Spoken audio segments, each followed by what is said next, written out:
Welcome back to another episode of The Inspection Period. We're a new podcast brought to you by Estate Media. And each and every week, we're bringing you our takes on the latest news, talking to guests in leadership across all kinds of industries, and discussing what we've all learned along the way about ourselves, our world, and each other. This week's guest, we're very excited about. I have heard a lot about this guest from my co-hosts, but our guest this week is Gary Ashton of the Ashton Real Estate Group. They are the number one real estate team in RE/MAX real estate team in Tennessee and the number one RE/MAX real estate team in the world. Did I do that justice, Gary? Gary has a way. World. You got to imagine him shouting it into an empty like amphitheater. So okay, I'll get it. The Ashton Group is the official real estate agents of the Nashville Predators NHL team, which is super cool. And he has been there since 2001? It looks like, Gary. Is that when you moved to Nashville? Oh yeah, I moved to Nashville 2001. No, 2000. And I got my license 2001. Yeah, it was. Amazing. Well, we're super excited for the interview here today. And Justin's going to start by grilling you on some questions. Yeah. I mean, what's funny is that, like, Gary, if you've ever been to Nashville, Tennessee, you know who this guy is, even if you're not in real estate, because every billboard, every bus stop, every sports team, Gary's always sending me like videos of like other people finding his billboards and having commentary on their Instagrams and like their reels and their stories and like videos of like his logo in the middle of the Nashville Predators arena, like all kinds of cool stuff. So as far as blanketing a town with marketing, Gary Ashton is the freaking man for sure. So we're excited to have him. We call it the Ashton, like the Ashton effect. Like, I'm like, well, you could just Gary Ashton it, which means just like total domination and like market. Like, I don't want some of it. I want all of it. Right. Like that's Gary's model. Like, so it's actually, we use that internally. That's exactly it. I'm like, we just Gary Ashton it. I don't know. Just take it all on. Go for it. Just make it all happen. Yeah. How did we all meet in the first? I mean, Gary, we met because of our agency stuff, honestly, through the industry, like us doing tech stuff and whatnot. But like, how long do you and George go back? So George, I thought George was like some 65-year-old guy that never came to any conferences. Stop. Every conference I went to, I was like, is George Laughton here? There would always be somebody from his team. And I was like, well, maybe George just doesn't, he's too old to come to these things. And then eventually, I think we met at a Zillow unlock, and then we said, I think Chris Liddell said, well, there's George, let's go. I said, wow, I thought he was like 60-something. And then George just I remember it was a Zillow event. Like, you were the legend Gary Ashton, and I was like, oh, I finally get to meet Gary. I met Chris. Chris had come out for some of the Zillow stuff, coming into our office, and I admired you and Chris because when I saw you guys, you look so stinking casual. Like, I think both of you were wearing shorts. Chris was probably wearing a hoodie. And I'm like, we can do that? Crocs. I'm like, we can do that? I'm like, oh, shoot. So I packed differently on my next trip that I knew I was going to see you guys on. George is wearing Crocs now. Yeah, exactly. I'm not wearing pants right now. So I'm embracing my Gary Ashton. This is all Gary Ashton's influence. It's he's either super dressed up or super casual. And most of the time he's super casual. And he loves those Crocs. Yeah. It's true. Because we go to all the conferences. You know, we're always there. You start to meet people. And George's name was always coming up, but he was never there. So I thought, oh, in my mind, it's like, oh, then he must be too old to travel or something. I don't know. That was just a perception. He's on his way out. He's exiting the business. Yes. Yeah. So we didn't touch on this, but I want to ask because, I mean, you're clearly not from Nashville. What tipped you off, George? But I heard you moved there to pursue a music career. I'd never heard that. Oh, so yeah. Is that true? Yeah. So back in England, so I'm from England, and so I was always playing drums, and we had played in a band that did pretty well, and we opened up for Krista Berg, who's who's well known in Europe but not so much in America. He had a song called Lady in Red. So we ended up having the same management, which enabled us to get on that opening for Krista Bergen. But we also did Tears for Fears, which is probably the one that 80s band that people might know in America. And so anyway, that band, it was just like behind the music, everything split. So when that band split, that's when me and my dad had what you would call mom and pop motels, like two small ones. We sold those and then wanted to buy something in America because we, in 1989, came on vacation to America, went to Florida and loved it. That's when I was born, by the way, Gary, just to let you know. Yeah. That's when I was born, 1989. Yeah. Now I am actually what George was, the old man. So we sold the motels in Leeds and then moved to Florida. So, and had two motels. But whilst I was there, I was still playing drums. And then I met another local guy from, he was from Liverpool, living in Florida, and then another guy from Bradford, living in England. So this is three English guys, and we started playing. And then I ended up playing on a guy called Dave Hardin. He's a folky Americana.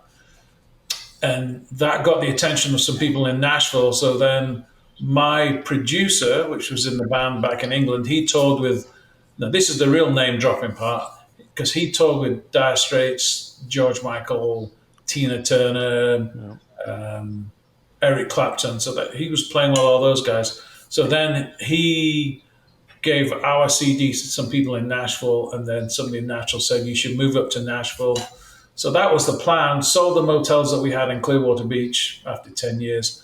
And in 2000 moved to Nashville to do music. That's when I realized, I'm good, but I'm not that good. When you get to Nashville, that's the standard is pretty high.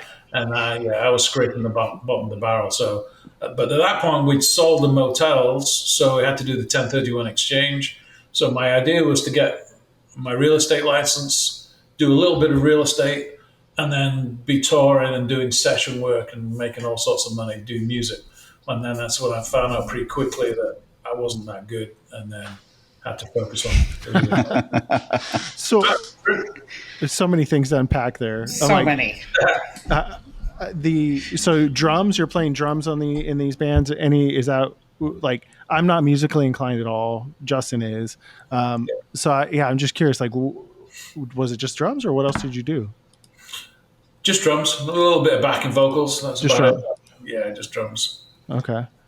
That would be, I want to see this now. I have to. I will text you. He put it on display at FubCon last year. It was a live karaoke, and then they forced me to get up to play drums. So that's the first time I played for about 2 or 3 years, and the last time I played was like 2 or 3 years ago. Fun times. It's good. I enjoyed it. It was good. And we'll get into the regular segments here in a second. I just got one more question while we're on it. Do you own any motels now, or have we gone back into that part of the business at all? No.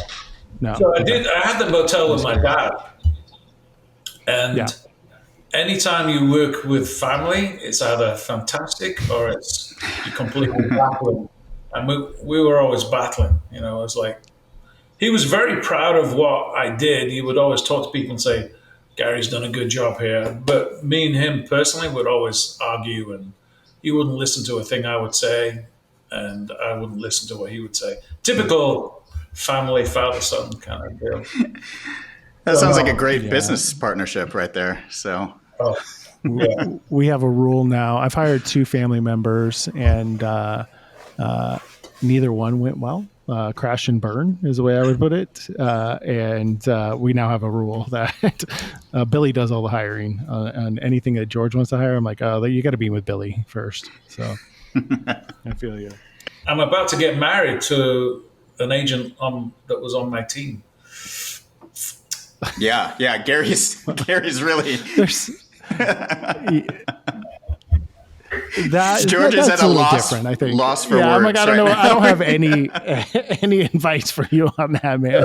Well, yeah, I mean, Gary's got such an interesting story. I mean, obviously, a British guy with a marketing background, gone music person, now the #1 Remax team leader in the entire world in Nashville, Tennessee, of all places, is like almost whiplash. The first time that I met Gary, I did not expect a British accent to come out of his mouth. I expected my Louisiana family accent to show up. So it's pretty cool, man. You have so much wisdom and insight. You know, I try to refrain from calling you this, but you're like my grandpa Gary now, you know, so I'm going to keep leaning on you to be that guy for me. So, all right. So first segment of this thing, the kind of what's going on in Gary's life right now, present day. You mentioned getting married, which is like a really big, giant step. Like, when's that happening? It's what we're in now, May, so September of 2024. September. All right. Congrats. In Italy. And you guys are getting married somewhere cool in Italy, right? Yeah. So we're getting married in September. So this was just, planned a long time ago. And obviously, the people that are coming are all friends and people I know from real estate, as well as Amanda's friends and other friends. But so by default, if you guys all came to the wedding, we would just naturally gravitate towards talking about real estate. So I think the guys from Final Offer, I got Justin, Chris Lindell, Justin Haver, So there's a bunch of people that are kind of real estate related. So by default, I think it will become a real estate mastermind workshop, as well as a wedding. Yeah, agreed.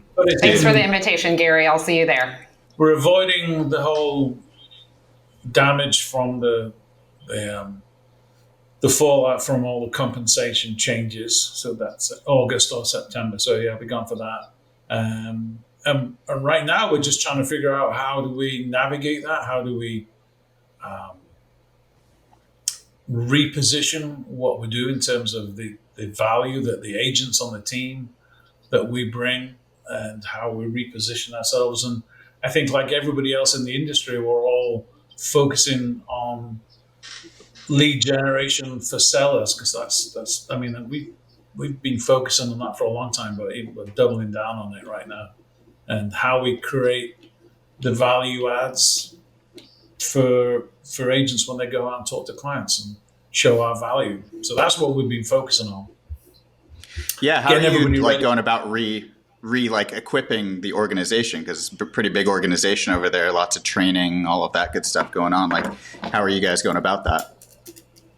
For training, for me, what we're trying to do is create value adds for things that we've done for a long time.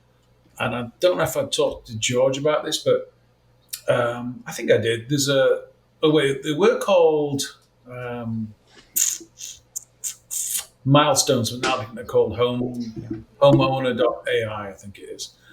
But I'm working with Grant Wise, and we're doing a thing which is Grant's called a good dude. Co-marketing. So to kind of give you an overview of where the idea came from. So for years, I'm sure, George, you have a preferred list of vendors, everybody that you're working with. Lindsay, I'm sure you're the same. When you've got your clients, you want to introduce them to your preferred vendors, people that you know are going to do a good job. They're going to represent you well. They're going to help you maintain that good relationship with your client. So the ones that we always have, I think, are mortgage, title, insurance, moving. Those are probably the big 4 or 5. And then we've always had relationships with plumbers, HVAC, electricians, painters, landscapers, all those peripheral services that you need when you move into your property. And so we've had relationships with mortgage, title for, 10 years or so. But that was all formalized, but never really formalized the stuff with the peripheral stuff, with like I said, the HVAC, the plumbers, electricians. So now we're working on with co-marketing, being able to present and show the value to vendors for working with the number one Remax team in the world, or any team or any agent that's actually producing clients that will be relevant to you. So, because, the one thing that plumbers are going to do, they're going to advertise locally. What they're trying to do, they're trying to reach our clients. And what we want to do is make sure that our clients are introduced to the best possible vendors locally. So we've set up a thing called, if you're in Nashville, just to let you know, if you're not aware, my slogan is "Don't sell without the intel." So it's been around for 5 or 6 years. Billboards say "Don't sell without the intel." Radio and TV are reinforcing that. So it's kind of everything is like trying to associate me with intel. So we have another website called My Homes Intel, that's the homeowner portal, which has all of our preferred vendors in there. And then it has an AVM in there. It's a place where you can put your documents relevant to the house. So each client gets that. So what we've been trying to do is really develop that post-close relationship and also pre-close by adding this value by allowing clients to have access to this portal, which is a homeowner's hub. And that's where you go if you need your plumber, your HVAC, your landscaper, everything that's peripheral that we use every day. And so we've been spending time working on that, developing the relationships with our vendors, and we've switched it all so that in the past team meetings, so we have 180 agents, so team meetings, maybe 40, 50, 60 people will show up. You never get everybody there, but each month we would have a different vendor that would come in and say, "Hey, I'm Billy Bob from Billy Bob HVAC, and I brought everybody breakfast." They get their 10 minutes to chat, and that's it. So, but what we're doing now is kind of every team meeting, we bring in all the vendors and essentially have them kind of do some speed dating. So you need me and a few others are like the catalyst. So I would say, "Hey, Justin, I want you to meet George. George is our official painter, preferred lender for the team, or whatever," and just start that relationship, because at the end of the day, the real estate's all about relationships. And the more that the agents can develop relationships with our preferred vendors, the more then that they have that as becomes top of the mind when they're showing clients, and then they can demonstrate the value that when you work with our team, you have access to this, not only the number one real estate team in the world with Remax and all the knowledge and all the education that we've poured into the agents, but you're also going to get preferential treatment with all of our vendors and all these relationships develop. So we've been working on that for maybe 4 or 5 months, like formalizing that and using that. The program co-marketing is to really get the message out to the vendors that if you want access to clients, people that have just bought a home or are buying a home or are living in a home, why not come through somewhere where you can have some source credibility added to you, because we're going to make those warm introductions, essentially. And so, what's interesting about that, Gary, is that like we were chatting about that. I think on Zoom the other day, we were chatting about all of that. And what's cool is that that brought to mind that BNI model to me, where you got this crew of people around that are kind of like referring deals, and kind of the rule there is that everybody's going to escalate the level of service when those referrals cross happen. And what's beautiful about that is that you'd have to be the number one real estate agent in the world to do that. Like Lindsay could do that with all of her preferred vendors and create a little posse like that of really like-minded vendors that bring the service level to our clients to a much higher level. It's such a genius idea, honestly. Yeah, Gary, I wrote that down because I do think that that's something, BNI is like a pay to play, but anyone can start kind of a group of their own vendors. I have people that I refer all the time.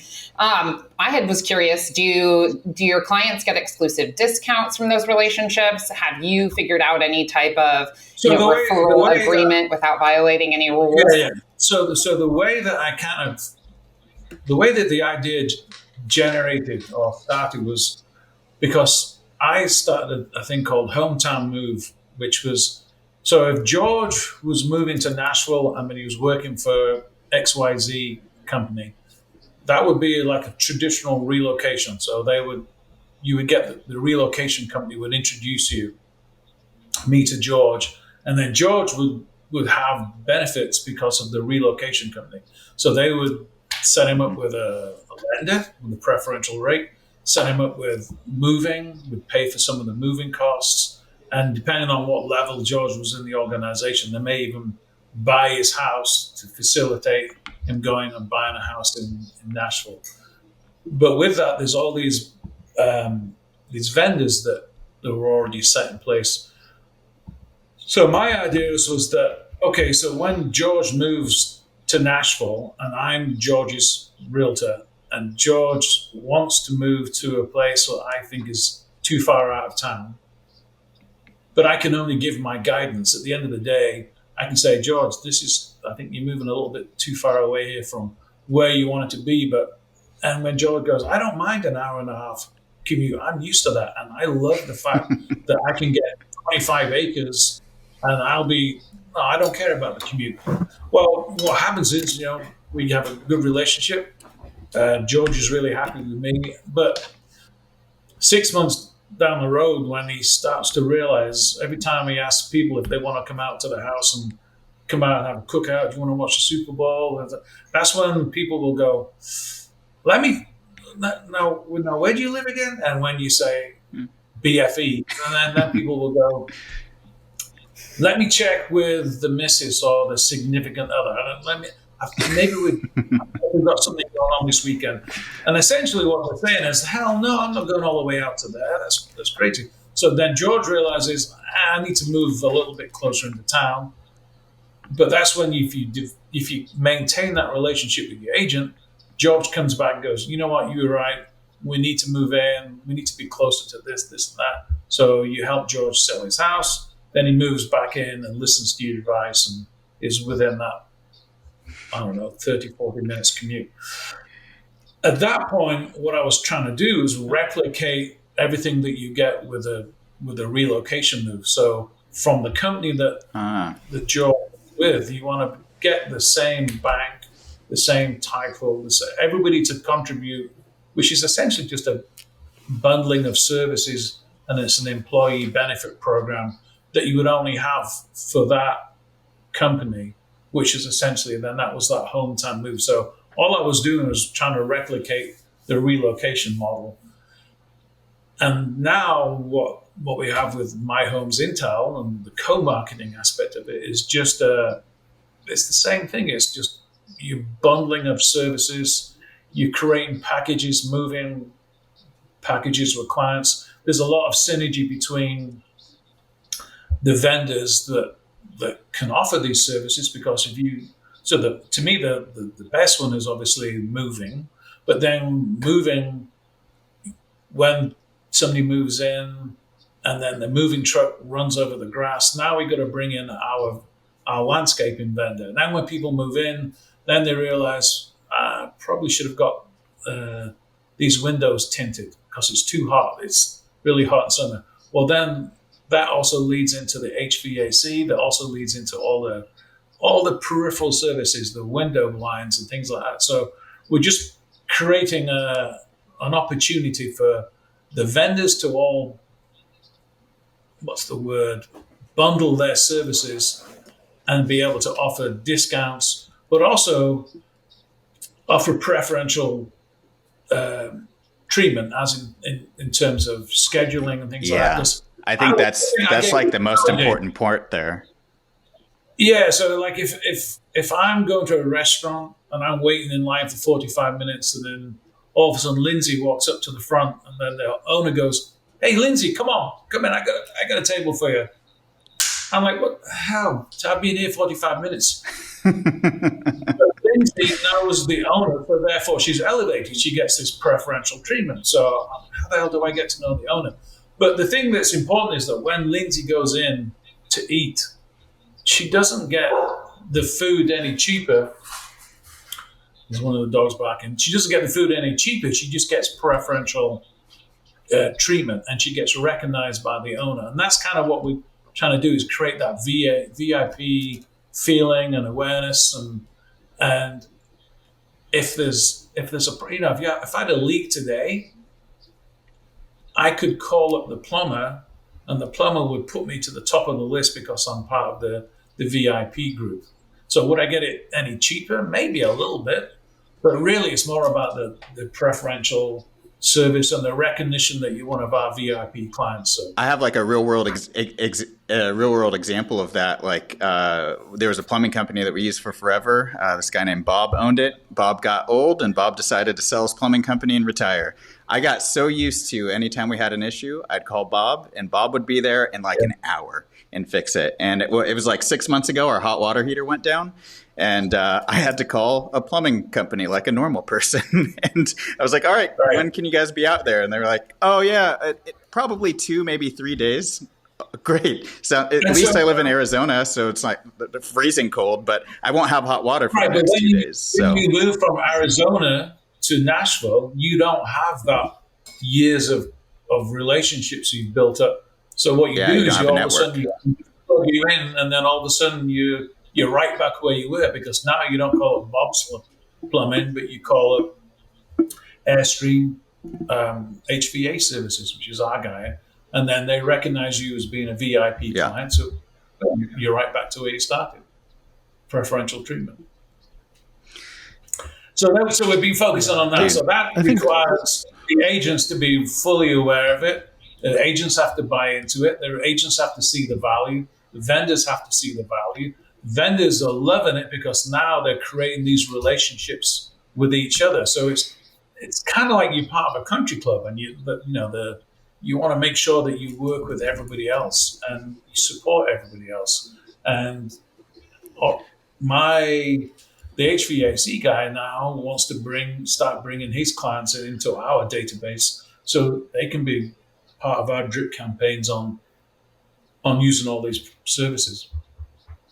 So that is so we can add value. So when we go to a client and we're trying to justify why they should work with us, and what all the things that we do aside from that, is now we have this additional thing with the value added with the My Homes Intel.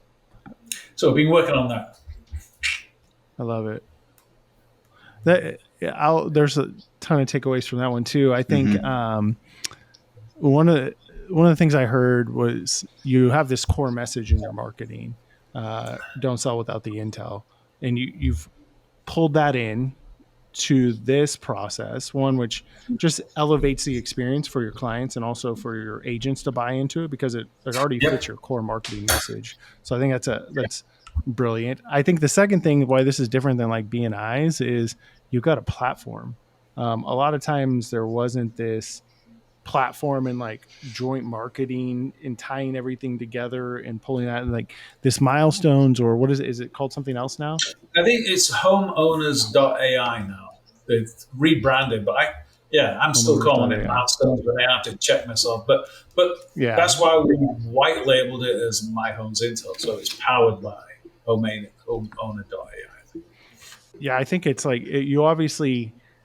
So carrying that marketing message, you've got a platform. I think the other thing is that your process, man, like the way that you build out a process, like, okay, it's not just here. I don't just stop here, right? I'm going to take it to that next step and that next step and that next step. And I'm thinking through this to actually create something bigger, where a lot of people go like, I'm going to put a B&I together and I'm going to do a breakfast once a month. Right. And that's the extent of it, right? Like, I didn't get anything from that. Well, you didn't really put shit into it. Let's just be honest. Didn't try. Right? You didn't really think about what was next. What's the cost of our lead acquisition? $2,000-$3,000 a lead. But then if we can figure out a way to make that experience that much better for the client in the future, and also, for listings, being able to go and talk to them about this service, that just adds value. And I'm telling you, the fact that all the vendors are now really networking and then saying, hey, could we bring in so-and-so? I think this would be a perfect fit. Because you want people that obviously two or three complaints and you're out. And then all of a sudden they realize they've lost this gravy train of really warm introductions, because we want to be working with these people over the life of owning the home, 7 to 10 years. And how do we keep in front of them? And this is what I was telling the agents. They're still co-branded to that client. So when the client wants to use a vendor, they still see the Ashton Real Estate Group, but they also see the agent that's associated with it. So that helps them retain that client, stay relatively top of mind, but also it's good for referrals and generally, maximizing. Yeah. Well, there's like two things that are like pretty core to this that I keep hearing, which is funny. Like, one, it's this mentality of rising tides raise all ships a bit. Like we're all kind of better together, kind of banding together in this route.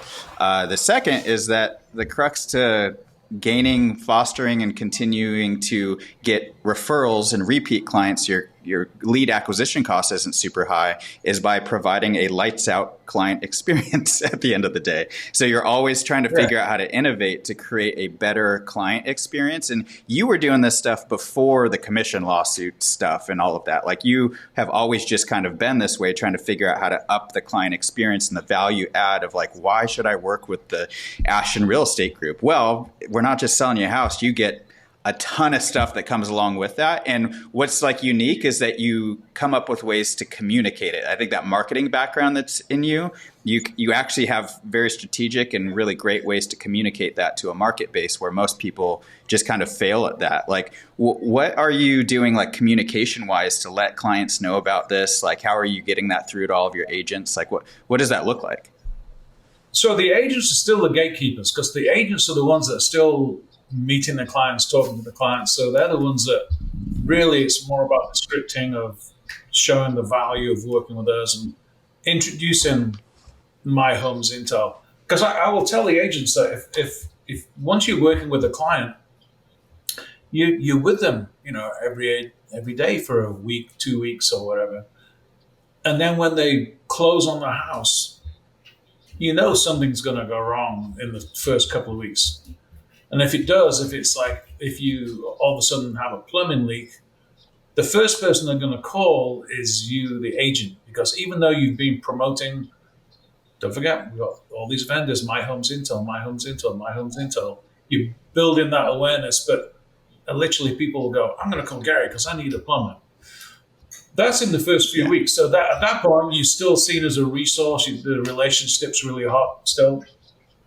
But as it cools off in the next 6 months, next year, 18 months, and then 18 months down the road, when we have a plumbing leak, now what you've done is hopefully built up that awareness with the client through the drip campaigns, the targeted emails that we're doing. That's to keep reinforcing and building it up. And then I think I told you there's an AVM in there. So there's all these little nudges, emails that are bringing people back to it, that will bring them back. And then when we're making that initial introduction, my dogs are running that. We're working with Move Concierge, so they're kind of like another level of introduction, because we're doing that through the contract to close, bringing in Move Concierge who's talking and making the introduction. So if that's what you mean and how we would, I haven't done any. Yeah, like. Well, so I will say this is all relatively new. So the idea keeps evolving. So we use celebrity agents. Every time we have a product that goes pending, then we do circle prospecting of that area with postcards. And now we're starting to include that messaging on the postcards too. Of my hopes. Once you have this like implemented and it's been going for a while, like how are you? I always wonder this when my team brings me an idea: is like how do you know you succeeded in it? Like what KPI would tell you like, hey, this performed well? So this is where I am terrible. This is where I have the value of working with Deborah and Scott and Joe, because they're the ones that have all the insights and they track all this. And that's why we're working with Grant, because Grant's now really creating all these ways to segment the market and track. And I kind of understand that at this level, but getting down to figuring out how we actually do all of that and how we do actually make sure that we do have a return on the investment that we're making. I kind of rely on Scott for all that. And he's built all of these dashboards out, which is morphed into Maverick IE, through YLoco. So, but at the end of the day, the biggest measurement of the success is the relationship with your clients and the fact that the clients are staying with you and using those services, and you're getting success stories. You get that reinforcement at the team meetings when somebody says, "Hey, just wanted to give shout out to George and the fact that got my client in the house really quickly, and then there was a leak and we got all that taken care of." So that's the intangible, I guess. Yeah, I think it's kind of cool. You talk a little bit about, you've alluded to, I should say, that you probably spend quite a bit on getting leads, but it's really keeping those leads once you have them for the lifetime of them. It's easier to keep a client than get a new one. Well, arguably, probably not. You have to keep doing the work, but bring us back to the beginnings. Yeah. Well, I'm going to say it's easy to generate the leads, then it's hard to convert those to clients, but then even harder to retain them. So that's what we're trying to focus on, is retention of clients and just creating that added value. And you're making yourself who's got Howard calling me from? That's funny. We just talked about him. Creating that added value for your clients. So take us back to the beginning of your transitioning out of music, which I'm guessing was maybe a little emotional for you. I feel like anytime people go from like, I had this dream of being a famous drummer and I moved to Nashville to pursue it. I mean, what was that like to say goodbye to that dream and be like, I'm going to go be a real estate agent? How'd that feel? The thing is, there's so many people are so talented in Nashville. And talent is no guarantee of success, because if you have you been to Nashville, Lindsay? So if you go down the street, Nashville has killed my liver more times than I can count. Right, but if you're walking down the Broadway, which is where all the honky tonk bars are, you can walk into any of those bars, and the people that are playing in those bars, the singers, the musicians, are all at such a high level. Really, what that is kind of like. It's like the minor leagues for the major leagues. So if the major league is going on tour with Carrie Underwood, there's a country music star. At some point, Carrie needs a new violinist. And then the musical director will say, "Hey, does anybody know somebody?" And then if Justin's in the band and he goes, "Yeah, my friend Lindsay, she's amazing. Can she come and do an audition?" "Yeah, well, we can go down and see her. She's on Broadway. She's playing at the steel fiddle or whatever tonight." And then the steel fiddle, Lindsay. Sounds right on brand for me. But really, what I'm saying is that the Broadway is the minor league to the major league, and the quality of everybody playing on the minor leagues is just as good as in the major leagues, but you don't always get those opportunities. So for me, I think I'm pretty good. I'm a reasonably good drummer, but then I realized these people here are phenomenal. I mean, there's aspirational, and there's a point where you go, yeah, there's no point me even trying to do that, because I'm not going to make any money. Because at the end of the day, when you're working on Broadway, you're really not making much money. You're getting $40, $50 plus tips.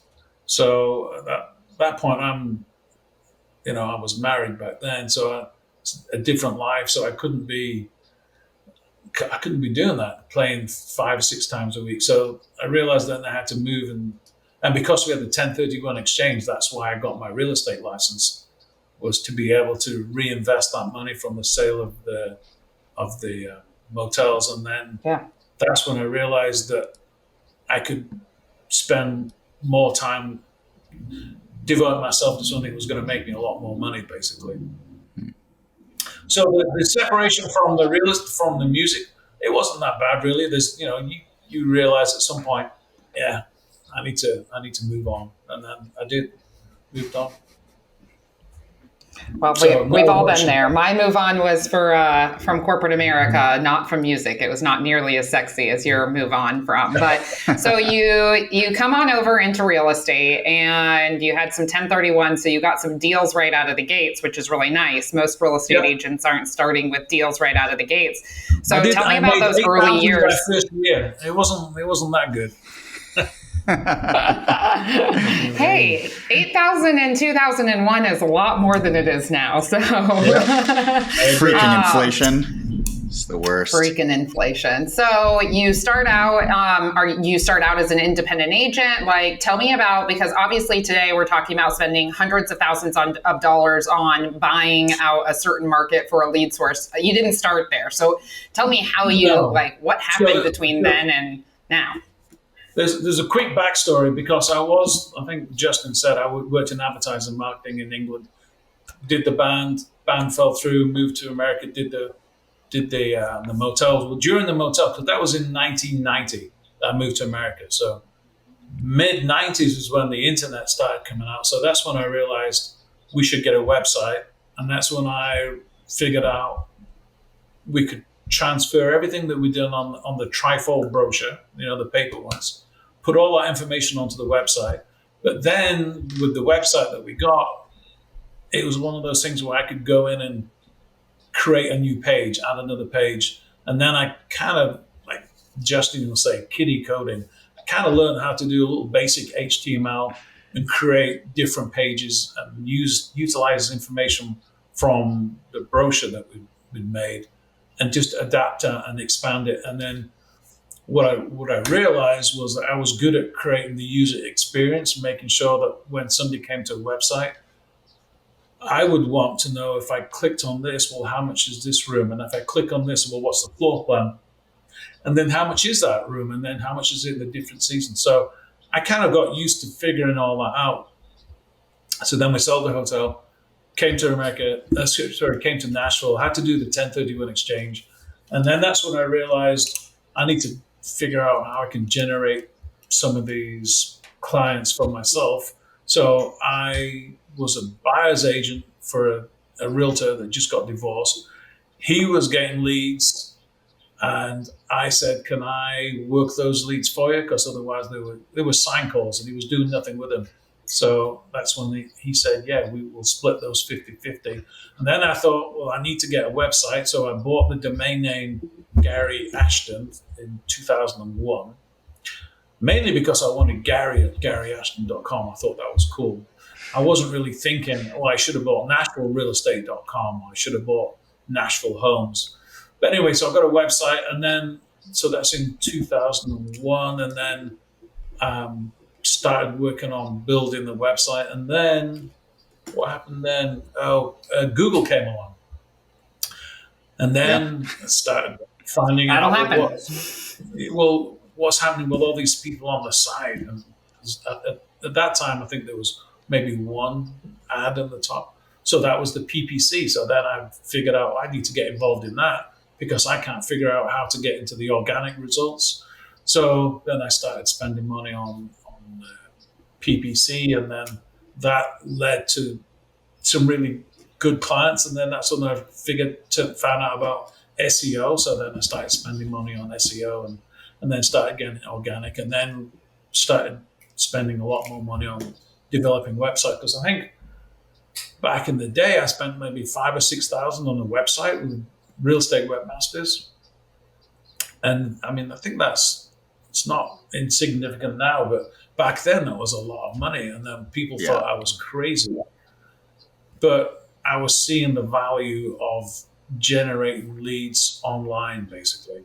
And I knew that pay-per-click is, I think I've given this analogy in the past, pay-per-click is a great way of generating leads, but that's essentially like renting a home. So as long as you pay your rent, you get to stay in there. Whereas being involved in the organic results, that's essentially like building a house that you're going to own. So you have to start with building a foundation, and then it takes a long time for that house to build. But once you've built the house, then all you have to do is have ongoing maintenance, essentially for upkeep. And that to me is that's pay-per-click or organic. And so I spent a lot of money on SEO and creating content for the site, which now, has done well for us, essentially. Was that answering your question? Yeah, that's amazing. So it does answer it. So when we're thinking of that journey over the last, 20, 24, 23 years, we know entrepreneurship and being in real estate isn't linear. You've seen a lot of different seasons, a lot of different markets.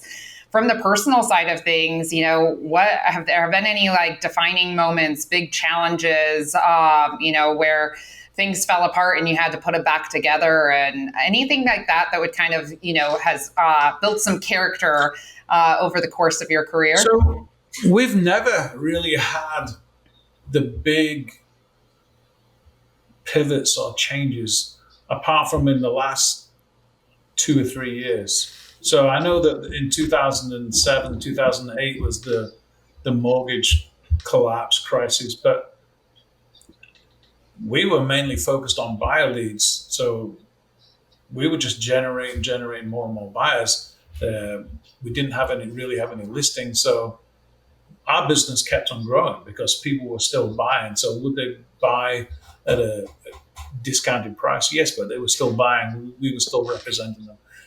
So really, it wasn't until COVID came along, and then I had no clue what was going to happen then. I thought I was going to, I did. I got an equity line on my property because I knew that we had to keep the engines ticking over because at some point things were going to change, but I didn't know how long it was going to be.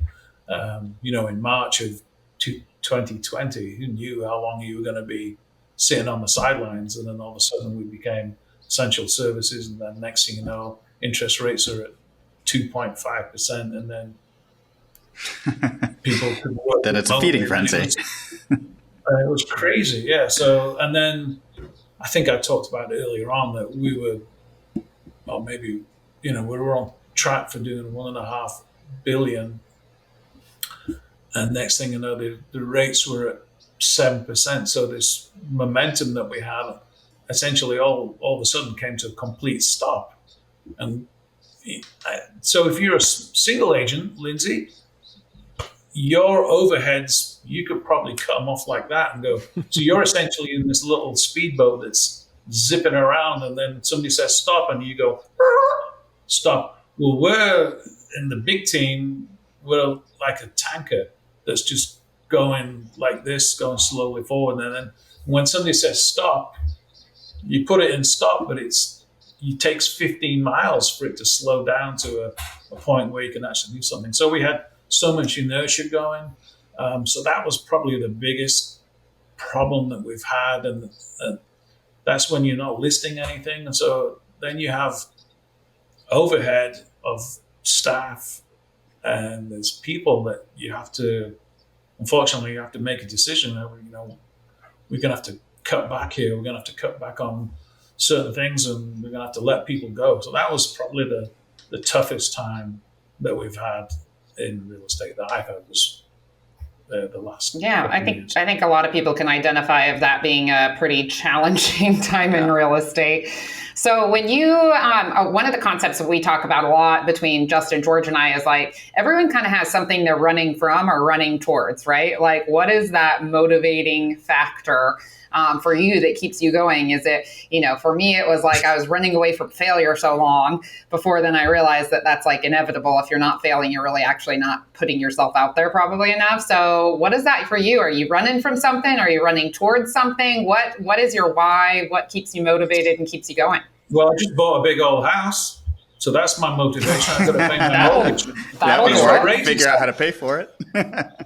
Yeah, I don't have any like earth-shattering or deep-seated meanings of anything for why we do things. I enjoy what I do. I enjoy marketing. I enjoy creating new ideas. I enjoy the shiny objects. I enjoy the tech.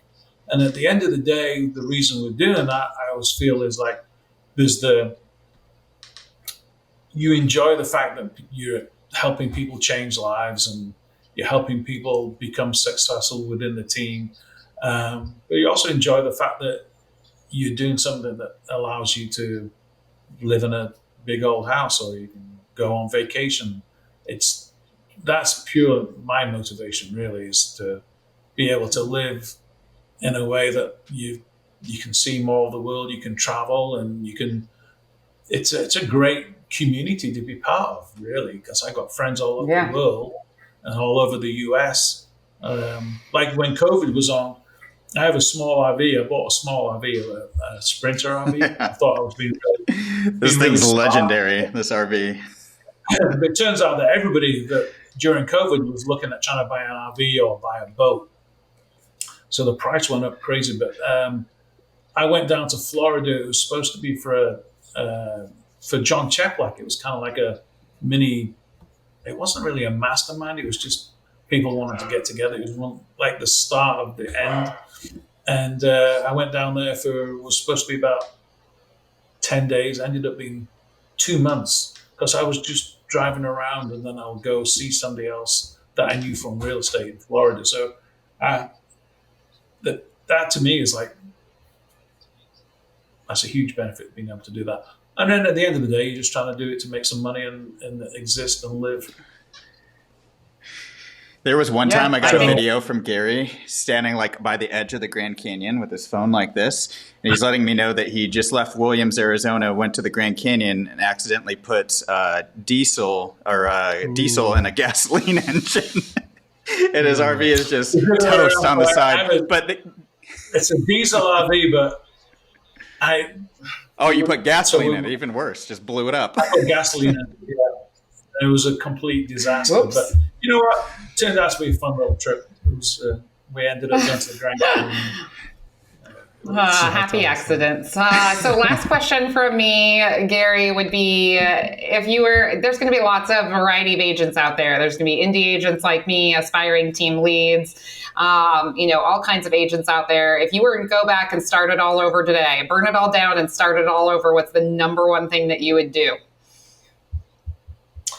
I think I would do the same way. I mean, I aligned myself with I think I told you I worked as a buyer's agent for one of the top agents in the firm. Somebody that I was going to be a value add to him, and it was a value add to me. I was working all those leads that essentially he was just letting go. So aligning yourself with somebody I think now today that you would call that being a mentor. You want somebody that's going to mentor you and show you the ropes, and somewhere where you can gain experience. Because right now, I think with any business, how do you prove yourself to somebody? Well, most of the time you're saying, well, I've been doing this for X number of years. I've had X number of clients. I've sold so much volume.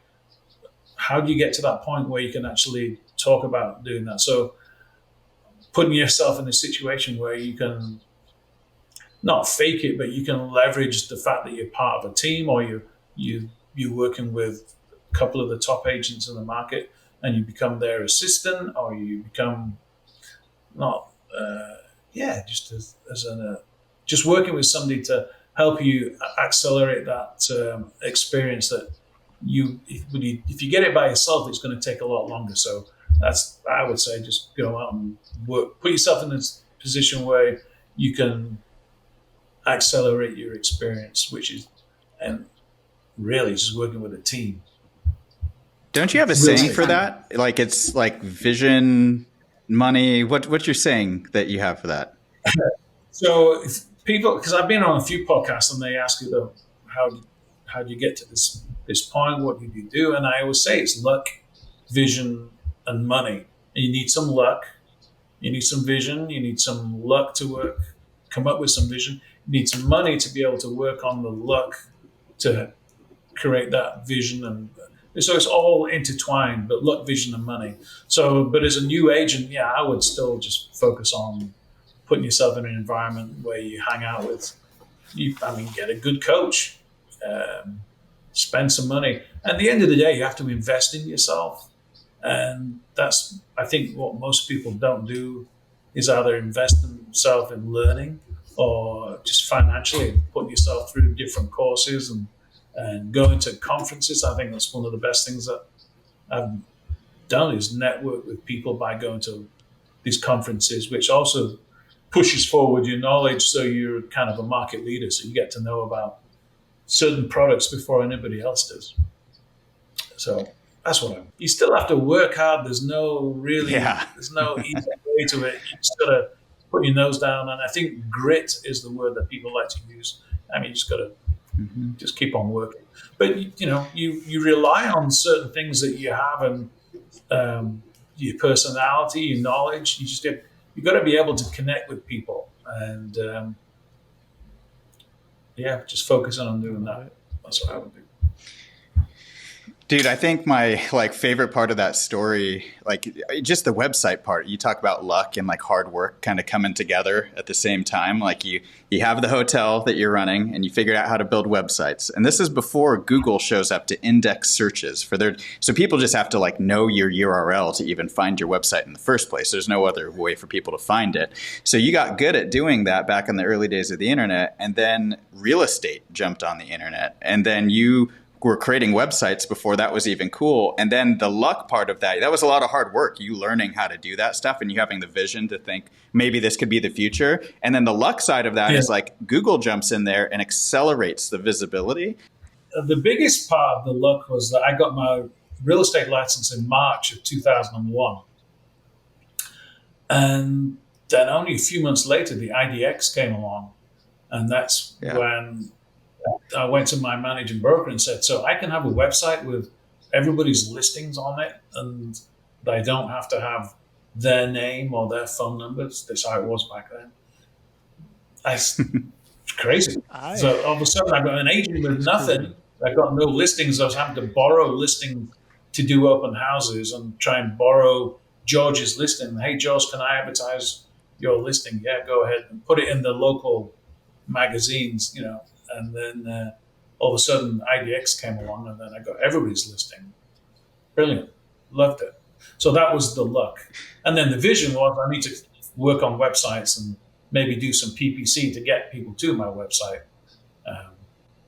It's a moment in time, right? Too. It's like figuring out your opportunity. That's what I that's kind of a theme I've seen in your story is there's opportunities that exist in any market. And you have to be able to identify them. You have to be willing and bold enough to invest in it too. Yeah. You can't be just hoarding cash. And that's something I think that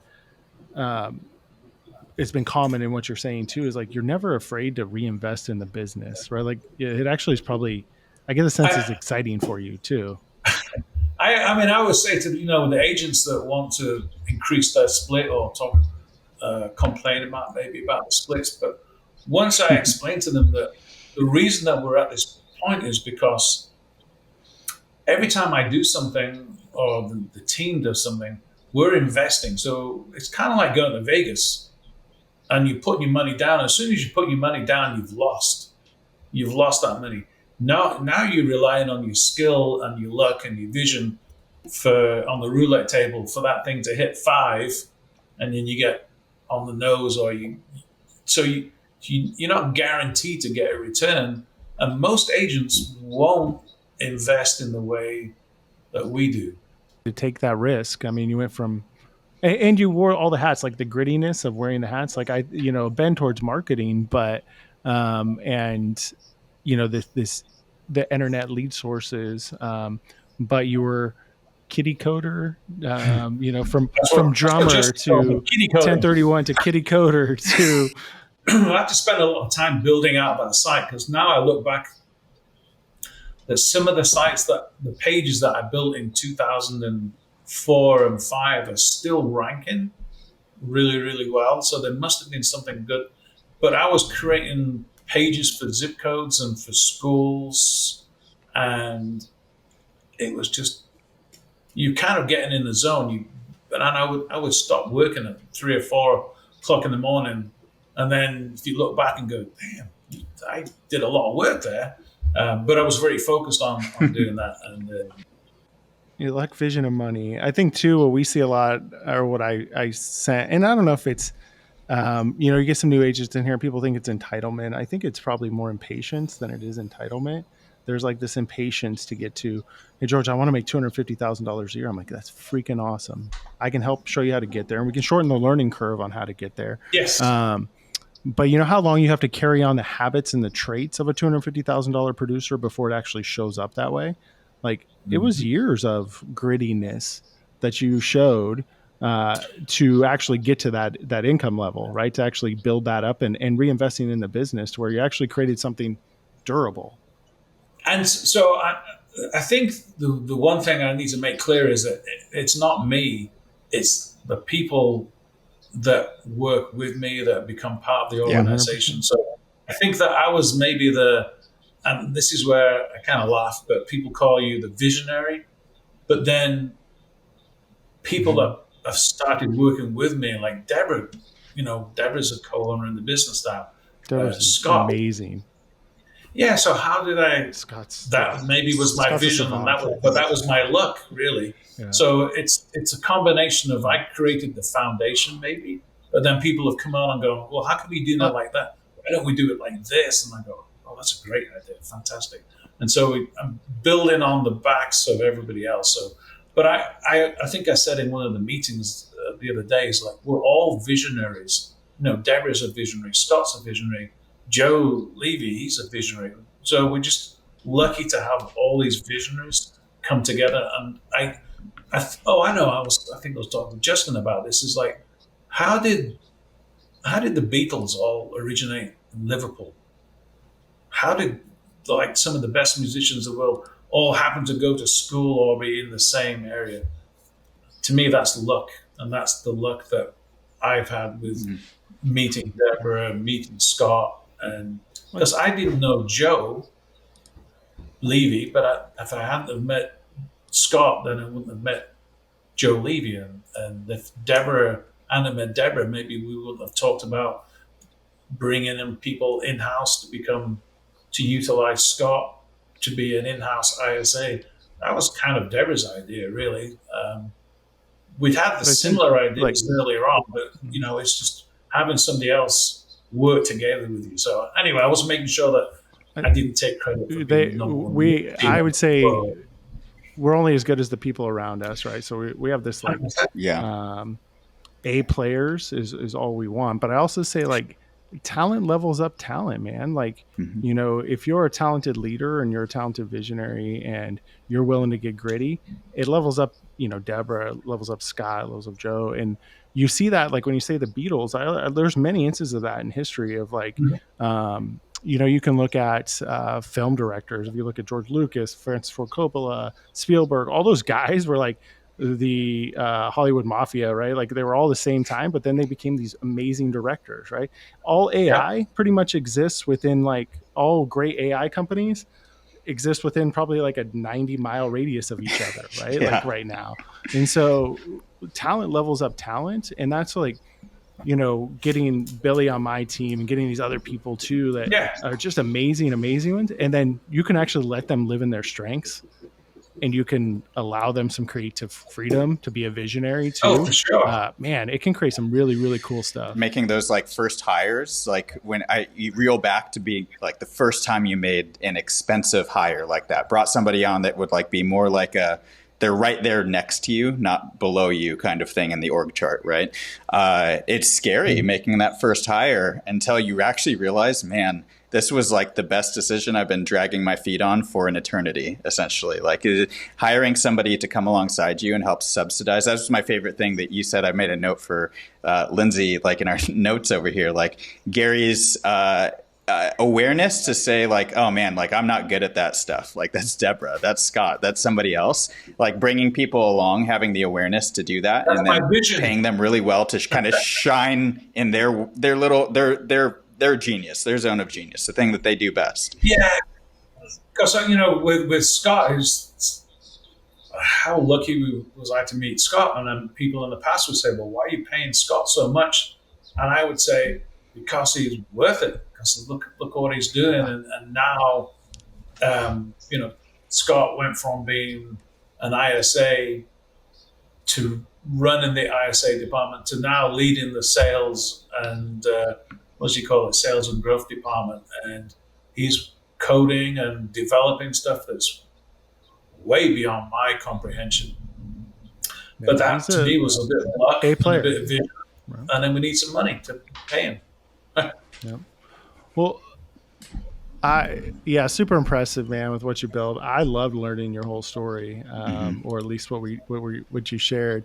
As far as maybe kind of like a closing question, and we've probably touched on this a little bit, but I want to ask it anyways. Like, what if you could go back to 2001? What are some things you would tell your younger self? Buy up all those domains. Apple stock on it. So, buy more leads. I did. That's one of the best things I ever did was I bought Apple stock in 2008. Oh, geez, you were one of those people that did that. Yeah, just before because I knew something was coming. I didn't know what it was. It's like, I bet it was the iPad. So I bought the stock, but I just let it roll. So I would probably buy more Apple stock, but buying more of the domains. I'm a bit of a domain freak, but I really didn't start that until maybe 5 or 10 years afterwards. So like now I own NashvilleRealEstate.com, but I had to pay, $50,000 plus or whatever for it. I could have probably bought it for about $10 or $15 back in the day. Yeah. Nashville Homes, Nashville Real Estate, all of those brandings are even more generic. Just thinking, that's what I would have done. Probably spend more time in the gym, listen to John Cheplack, work out more, get up at 4 o'clock in the morning, go to bed at 8, develop healthy lifestyle. I love that the first thing you would have done was reinvest in the business more. Yeah. It's pretty cool. I was like, yep, I go back. Well, this is the first thing I would do. I'd buy more domains. But, man, great stuff. Appreciate you a ton. You're definitely one of those that super connected in the industry. Like, you probably had 2 or 3 CEOs calling you. That's one of those things is, we're going, and then you talk about it's the people you hang around with. Well, that's how do you get to meet those people?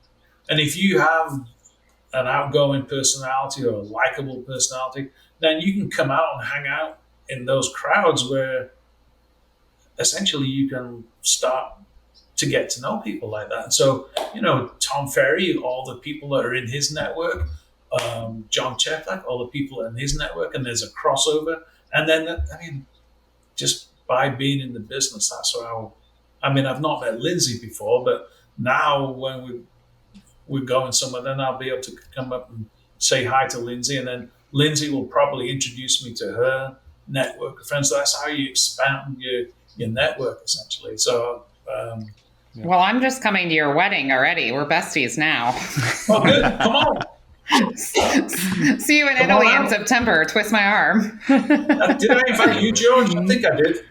So I'll tell you about the people that are kind of organizing the wedding for us kept coming up with PDFs, and then I would send them out, go here, and then I got told off because that wasn't finished yet. So I forget who I invited and who I didn't. You 3 are all cordially invited to the wedding.